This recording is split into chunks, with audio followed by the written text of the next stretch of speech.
Un gérant, trois questions avec Laurent Pensé, gérant chez Palatine AM. Bonjour. Bonjour. On va parler d'un fonds que vous gérez. Il s'agit donc de Palatine France Small Cap. Parlez-nous de ce fonds. Alors c'est un fonds donc petite valeur, française uniquement. Alors, c'est un fonds qui existe depuis très longtemps, puisqu'il a quasiment 30 ans.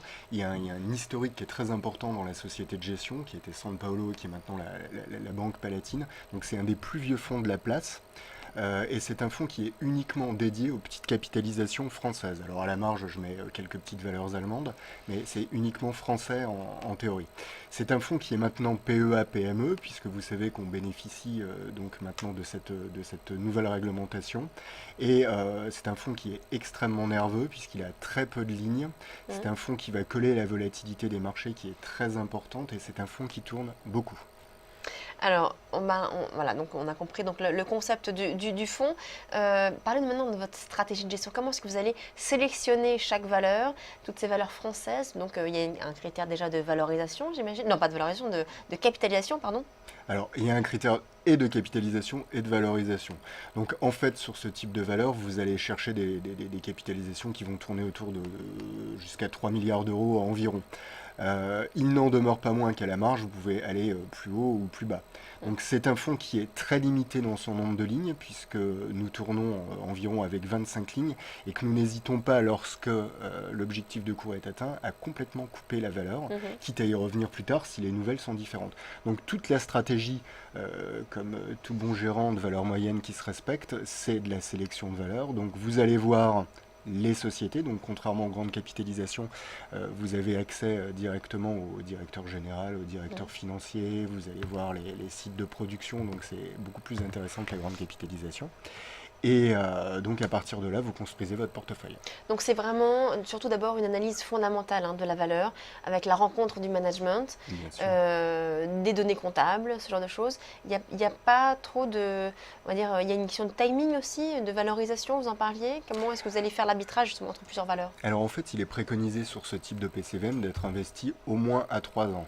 Donc de l'autre côté, nous, gérants, on va aller investir sur des valeurs, en théorie, jusqu'à 3 ans pour pouvoir matcher actifs et passifs. Mais quand on investit sur des petites et moyennes capitalisations, il faut quand même bien se rendre compte que les marchés sont beaucoup plus volatiles et que ça va beaucoup plus vite que pour les grandes capitalisations. Ouais. C'est justement aussi un des risques. Un des risques parce que justement ça va très vite. Il y a parfois aussi un problème de liquidité sur certaines valeurs. Alors, il Comment y est-ce a- que vous gérez ce problème-là? Alors, la liquidité est un problème, et en même temps, ça n'en est pas un. Puisque vous allez vous servir justement du fait que vous allez avoir des mouvements plus importants qui vont vous permettre d'entrer ou de sortir plus facilement que sur un titre grande capitalisation qui serait plus en train de ronronner. Donc, cette liquidité, même si elle importe, vous travaillez par anticipation, donc vous allez construire votre ligne en amont, tout simplement. Mm. Alors, parlez-nous justement de ces convictions. Quelles sont aujourd'hui les principales lignes du fonds donc Palatine France Small Cap? Alors comme je vous disais précédemment, le fonds il constitue d'environ 20-25 lignes. Donc les fondamentaux du fonds, c'est des lignes qui peuvent aller jusqu'à 10%. Vous pouvez faire jusqu'à 10% d'une ligne, et vous avez toutes les lignes qui sont supérieures à 5%, vous ne devez pas dépasser 40%. Donc sur toutes ces lignes, on va aller chercher des 10% pour une valeur, et puis après on va descendre un peu plus bas de façon à respecter les ratios. Donc la première ligne de l'OPCVM actuellement, c'est Virbac. Donc Virbac, c'est un laboratoire vétérinaire, et il suffit de voir la performance de Virbac depuis le début de l'année pour comprendre que investi à hauteur de 10% de l'OPCVM dans cette ligne, le fonds a une performance significative. Pour le reste, cette année, comme l'an passé, ce fonds a été construit essentiellement sur le secteur médical ou biomédical. Donc l'ensemble des lignes, je vous ai cité Virbac précédemment, mais vous allez également les chercher dans la biotechnologie médicale. Donc vous allez avoir de l'AB Science qui va représenter une ligne entre 5 et 10% en fonction des mouvements sur le titre. Et pratiquement 50% du portefeuille est investi dans le médical. Donc comme ce portefeuille est totalement investi, on est toujours investi à 100%, 100%, vous avez 50% en valeur médicale, et ce qui permet de comprendre que les performances de cette OPCVM l'an passé comme cette année sont significativement positives. Et alors pourquoi ce choix donc de la thématique médicale? Est-ce que c'est parce que finalement c'est par défaut en fonction des choix des valeurs, ou est-ce que c'est une vraie conviction sur ce secteur? C'est dans l'air du temps, donc c'est une vraie conviction. Ce sont les valeurs, et c'est là où il y a eu plus d'introductions l'année dernière dans le biomédical, et les valeurs médicales sur la place de Paris, le secteur médical, hein, bien qu'on ne soit pas sectoriel, puisqu'on fait de la sélection de valeurs, donc ex post, on peut considérer que le secteur médical a de son importance. Ce sont les valeurs qui performent le plus depuis un certain nombre d'années sur ce type de fonds. Donc Virbac, AB Science, quels sont les autres? Virbac, AB Science, Audica, Ipsen, donc essentiellement du médical. Alors à la marge, donc sur les 50 autres % d'investissement, on va aller chercher des valeurs qui sont à connotation davantage industrielle, mais c'est vrai que le véritable biais, si bien il y a, est positif pour le moins, c'est le secteur médical. Alors quelles sont par exemple d'autres valeurs qui ne sont pas dans le médical? Alors on avait Olot, le constructeur de nacelles élévatrices, qui a connu une très belle performance jusqu'à la publication dernièrement de son chiffre d'affaires, qui a un tout petit peu déçu le marché. C'est pas le chiffre d'affaires qui a déçu le marché, mais c'est plus les perspectives envisagées par la société qui ont été jugées comme un peu frileuses, et donc vous avez eu un petit retour sur Olot. Donc après vous avez, j'ai un petit équipementier allemand aussi qui a une performance très significative, qui s'appelle Grammer AG, qui est une petite valeur allemande qui fabrique entre autres choses les consoles centrales des Mercedes.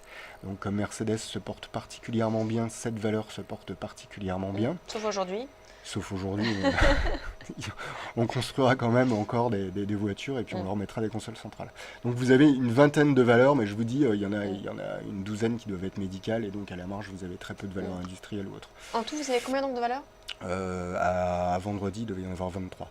Donc c'est un petit fonds quand même. Alors c'est un fonds qui fait 10 millions d'euros. Alors vous comprenez bien que c'est beaucoup plus facile de tourner des lignes. La ligne principale qui doit faire à peu près 1 million d'euros, sur ce type de valeur, c'est vrai que vous pouvez aller très vite. Vous pouvez coller à la volatilité du marché. Donc c'est vrai qu'il est plus facile sur ce type de fonds de faire de la performance que sur un fonds qui fait 100 millions d'euros, où là, avec la liquidité qui est moindre sur les valeurs moyennes, vous vous retrouvez comme un paquebot dans un port de plaisance. Et donc du coup, ça tourne beaucoup, vous bougez beaucoup sur les valeurs? Énormément. Ça tourne beaucoup, donc il y a beaucoup de transactions qui sont effectuées chaque jour. Et le fonds, depuis le début de l'année, sur une fréquence annuelle, il tourne 3 fois. On n'est qu'à 6 semaines, 6-7 semaines, mais si on fait la même chose au cours de l'année, il aurait tourné 3 fois, donc ça fait pas mal. Donc, je rappelle quand même, donc c'est 50% plutôt dans le domaine médical, sur les valeurs moyennes. Et ça peut changer très vite. Ça peut changer. C'est des valeurs quand même, il faut le dire, très volatiles, très spéculatives. Genfit, alors peut-être un peu moins RPA, mais les biomédicales le sont, effectivement, voilà, c'est très spéculatif. Tout ce qui est biotech, finalement, c'est très spéculatif. Comment est-ce qu'on peut se protéger de ce risque de volatilité parce que c'est difficile en tant que gérant, pour les nerfs, en tant qu'investisseur particulier, quand on va gérer, de voir sa valeur perdre 20% en une journée. Comment est-ce qu'on fait finalement pour se couvrir? Mais je ne pense pas qu'il y a à se protéger. Il n'y a aucun moyen de se couvrir, parce qu'on ne va pas les faire sur un fonds de 10 millions d'euros, on ne va pas les faire des ETF, même si ça existe. Le sous-jacent est quand même pas assez liquide pour faire on supporte la bien sûr, baisse. On supporte. De toute façon, si ça perd 20% un jour, c'est parce que ça a augmenté de 30% la veille. Donc c'est à vous, par anticipation, d'essayer de contrecarrer ces mouvements, de faire vos achats-ventes, de travailler vos flux par rapport à votre stock existant, et puis d'en tirer profit. Merci beaucoup, Laurent Pensé, donc gérant chez Palatine AM. On marque une pause, on se retrouve tout de suite pour la suite de Direct Gestion.